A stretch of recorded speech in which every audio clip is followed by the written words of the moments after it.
Hello, welcome to Books of the Month. I'm your host, Dr. Larry Carnes, and we are so excited and glad that you could join us. We have a very special guest with us today, Miss Valerie Katz, author of the news from Arkansas, Sense of Humor Required. Valerie, welcome. So glad that you could join us. Thank you. I'm very happy to be here. It's our pleasure. So tell us, before we get into the book, tell us a little bit about yourself and just bring us up to date before we start to look into this powerful book that you have. Okay, well, I grew up in Southern California.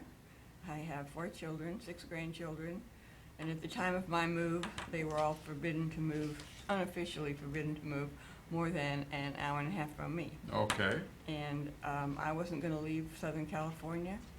Everybody knew that. Valerie is right where she's going to be. I don't move around a lot. I was in the same house and the same job for 30-some years. Yes. So anybody looking for me knew where to look. That's where I was. Yes. And this move, my friends and my family are still absolutely astounded that I actually up and moved. That you left California and went to Arkansas. Yeah, it was just Okay. a weekend. We just went for the weekend, and I looked around, and I said, David, I've always wanted to live in a place just like this. And he was wanting to get out of Southern California because he wanted to retire. Okay. And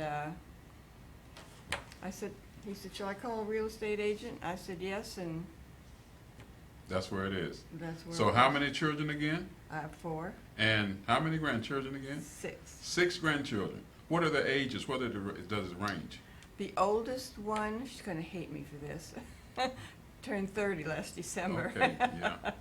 And the youngest one is 18. Okay, so 30 to 18. Mm-hmm. Powerful. Looking at this book, The News from Arkansas, and I was looking at some of the chapters that you have in here. Chapter 1 talks about sunny Southern California, 2007, and then you progressively move through the rest of the book chapters as they relate to Arkansas. So talk to us about that, chapter 1, and then let's talk about the progression of the book. Okay, well, chapter 1 is about us taking that little trip and deciding to move, and how I met my David. That's pretty much the first chapter, and buying the house and telling my children that we were moving. That was quite a day.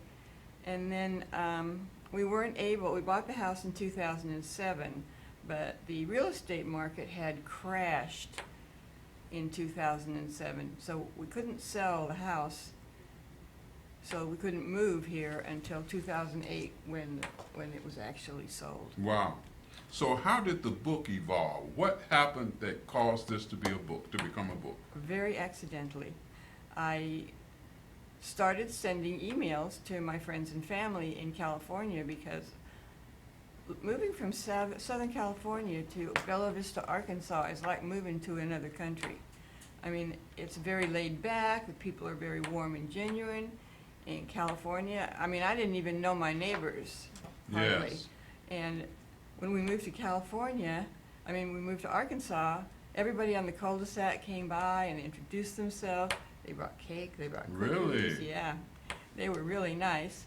And it was just a much more relaxed thing. And everywhere we went and everything we did, I just thought was amusing.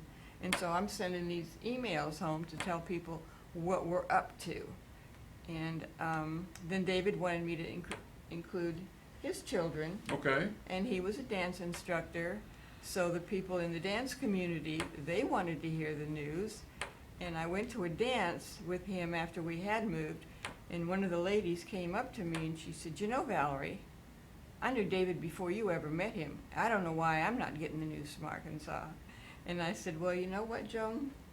I will send you the news from Arkansas. So it spreads and grew. I will send you back issues Wow. if you want. Yes.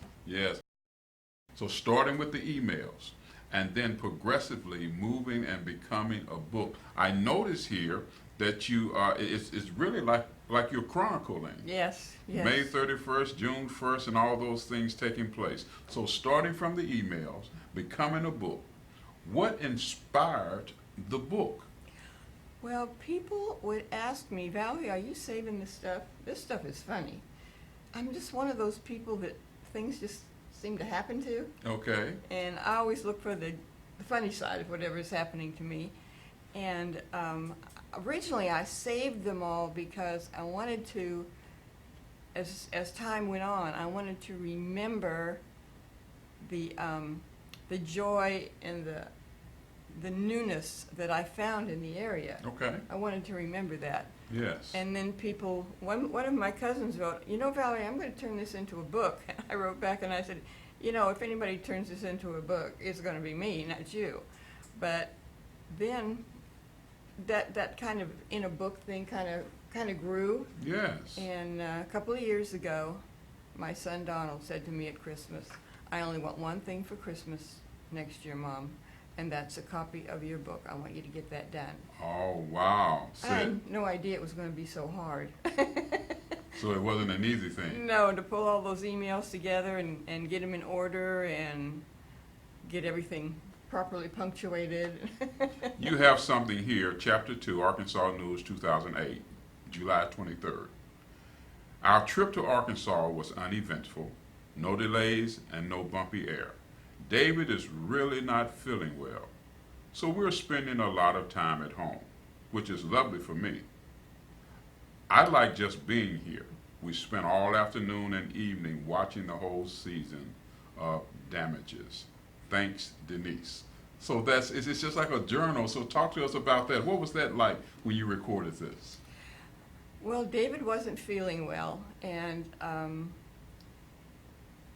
so he couldn't go out, and so I stayed in with him. But Okay. to have that much time together without any outside interruptions, like in California, it was a delight to just the two of us to just My. kind of relax.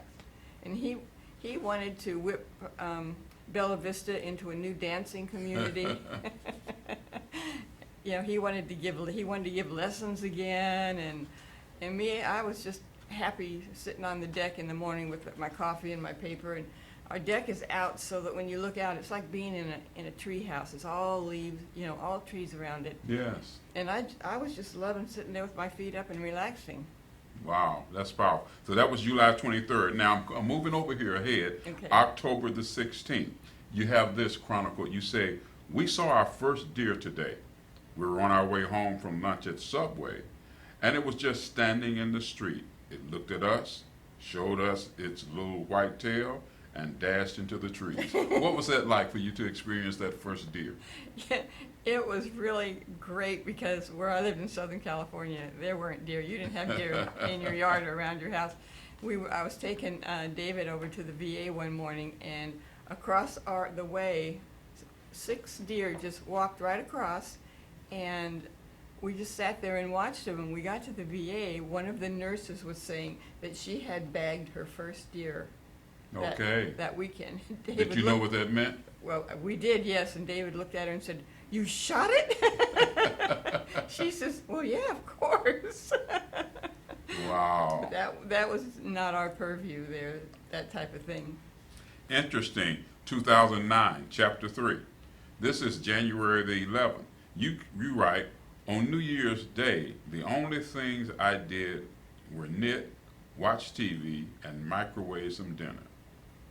Sierra is enjoying her freedom here in our new digs.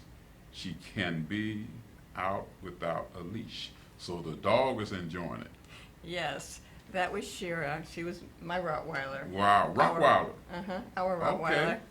And we would turn her loose, and she would just, you know, go around at the cul-de-sac. And she was making friends. She's a very, very sweet dog. The only time she got her back up if she thought somebody was maybe making me nervous. Yeah. I used to tell people, you don't make me nervous, she doesn't get nervous. And they said, okay, we won't. But as it turned out, Bella Vista does have a leash law. Yes. And somebody saw her walking down the street and turned us in. So they came to the door. They were very nice about it. They came to the door and said, you know, we have a leash law here, and you really can't have her walking around the neighborhood. And I said, oh, I didn't know. And he was so sweet. He said, I can show you in the book where it says that. And I said, no, I believe you. So then another time, though, she did get out. And I was I called the neighbors on both sides, look in your garage at Shira there. Well, she had gotten out and gone a street over, and they had picked her up. Oh, yeah, And so she had to spend the night in the hotel with the bars on the windows. yeah. She was not happy about that at all. I tell you, that's quite interesting. So this has just turned into, really, you've chronicled your lives transitioning from California Mhm. to Arkansas. Yes. It became a book, and it says sense of humor required. So why that subtitle, sense of humor required?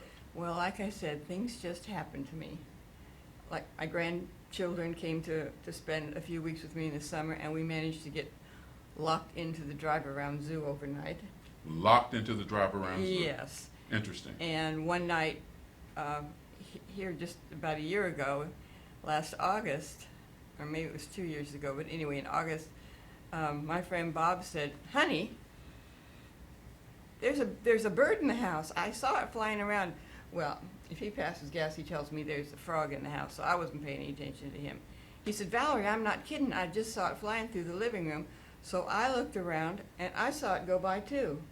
So we're looking for it, we can't find it. It's about 9 o'clock at night, 9:30, and I said, "We can't do anything about it today. Everything's dark. We'll worry about it in the morning." So Bob went to bed, and I went down to watch TV, and I came up, and as I'm walking to the bedroom, the front door is to my right, and I look over, and there's this black dot on the top of the door.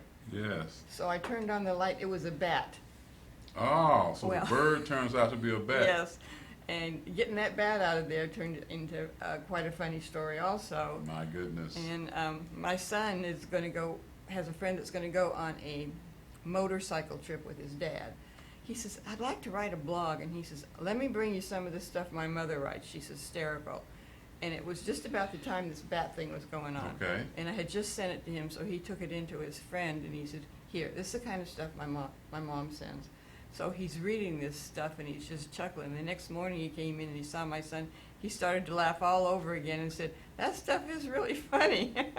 Wow. And so the book, so what are you finding the audience for the book? Are you getting opportunities to be with groups or sharing the information? What's taking place as a result of you writing the book? Well, this is my second interview of this type, but the book clubs around my neighborhood have asked me to come, and it's all really great. One of my lady friends read it, and she said, "Valerie, I feel like you and I are best friends now."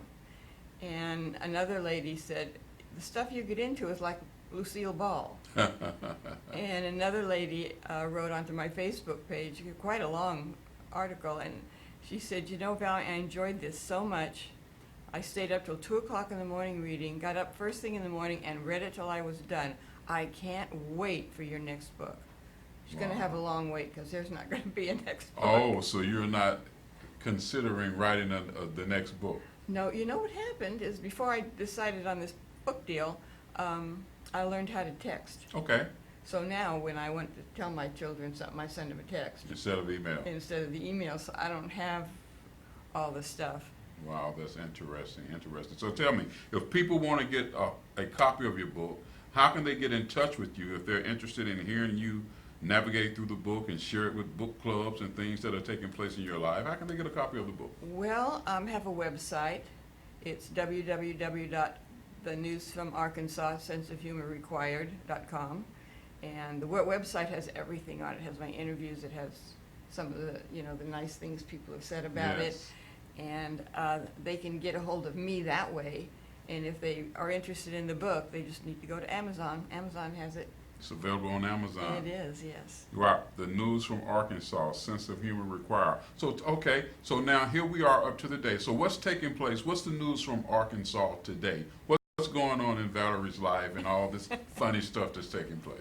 Well, a year ago today, I went to visit my daughter in Portland, Oregon, and it was just the first of what was going to be a 6-week vacation.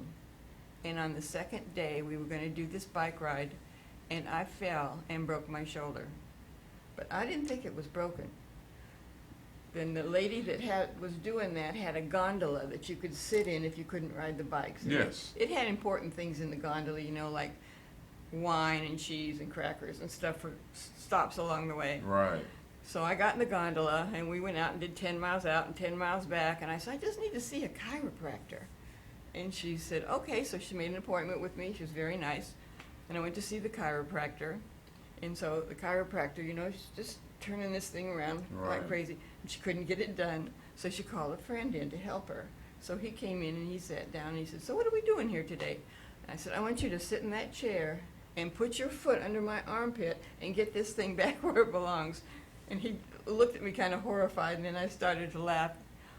Well, they couldn't get it done. So then I went to the hospital. They didn't ask me anything but my name. Okay. And the doctor, they took my x-rays. The doctor came in and said, Valerie, so you got a broken shoulder? I said, oh, no. It's only dislocated. He said, I have seen your x-rays. It's broken in 2 places.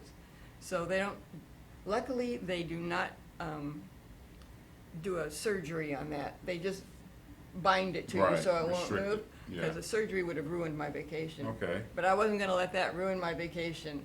My daughter and I spent a week in Portland, then we spent 4 days in Victoria, Canada, and then down to Southern California. All my other kids are still down there, and their birthdays are all close together. Yes. And so we have, once a year, we have what we call the birthday bash, and we all get together and celebrate their birthdays. Wow, that's powerful. So And- you mentioned bikes, so going on a bike ride. So are you an avid biker or No. participate in? No. So what caused you to go on this bike ride? Well, my daughter sent me a text. Mom, can you still ride a bike? And I said, oh, I'm sure I can. And so she said, okay, well, then she told my sons that we were going to do that, and they were all against it. They did not Yes. want me to go on this bike ride. Wow. And so then when I got there, I wouldn't have signed up for it except for the fact that they were e-bikes. So if you felt like you couldn't make the ride, you could turn on a little bit of electricity or whatever, and it would help power it. So I knew Okay. I could do the ride. So my daughter kept saying, Mom, don't you want to just do the gondola?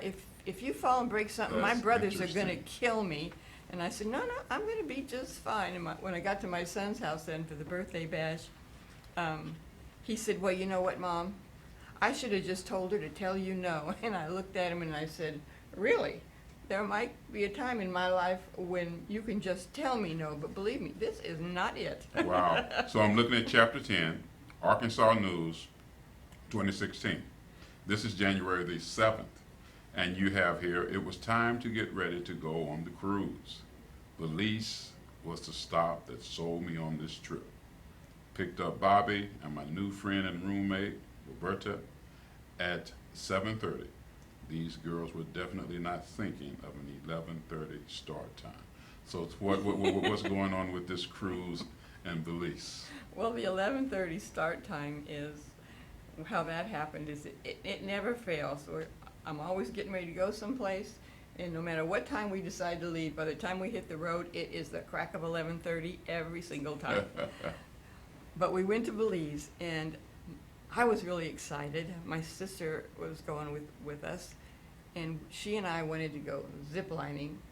Yes. So while we were in Belize, we went zip lining, and oh my gosh, that Wow. was so much fun.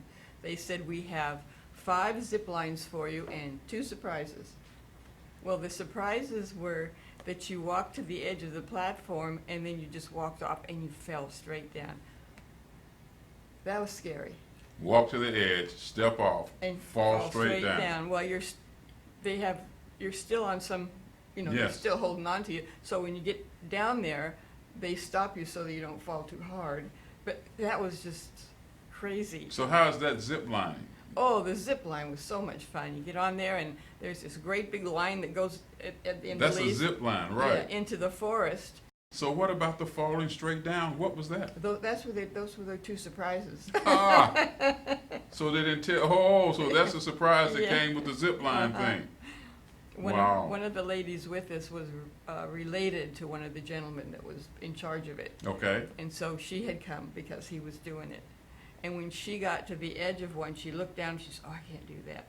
He said, yes, you can. Go on. Just go ahead. So when she stepped out, he said, uh-oh. And That poor girl screamed like crazy.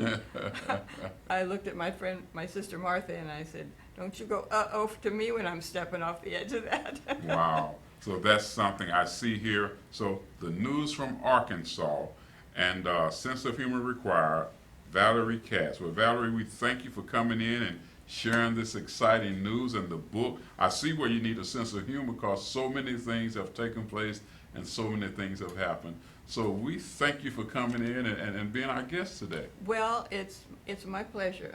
I know a lot of times people will write back and say, "Valerie, this could only have happened to you." My. So, I mean, it's really exciting. And it's chronicled. It's just like a journal as I look through it. We're excited. Thank you so much for coming in. I'm sure that people are going to be interested, and you'll be getting some calls from different book clubs and things I of that hope nature. so. That would be nice. Wow. We're so excited. Thank you for joining us today for another episode of Books of the Month. And don't forget to tune in again with us next week for another episode of Books of the Month. I'm Dr. Larry Carnes. I've been your host. Thank you so much for joining us. Does this sound familiar? You make the minimum payment, but the balance is still the same. You make a payment a few days late. Here come the late fees, past due notice, and the collection calls. We understand dealing with debt problems is not easy. It is stressful and hard, not only for you, but for your loved ones, your family. You're not alone, but you must understand debt problems only get worse unless you take action. If you owe more than $10,000 in credit card debt, medical bills, or other unsecured debt, please take a minute and call the number on the screen. Learn about programs that have helped thousands of people get out of debt. Reduce your monthly payments, cut interest, and even settle your debt for a lot less than you owe. Save thousands. Get your life back. Call the number on the screen now. It's a free call, free information, and most importantly, you will have options. Remember, waiting will not make the problem go away. Call us. Our lines are now open.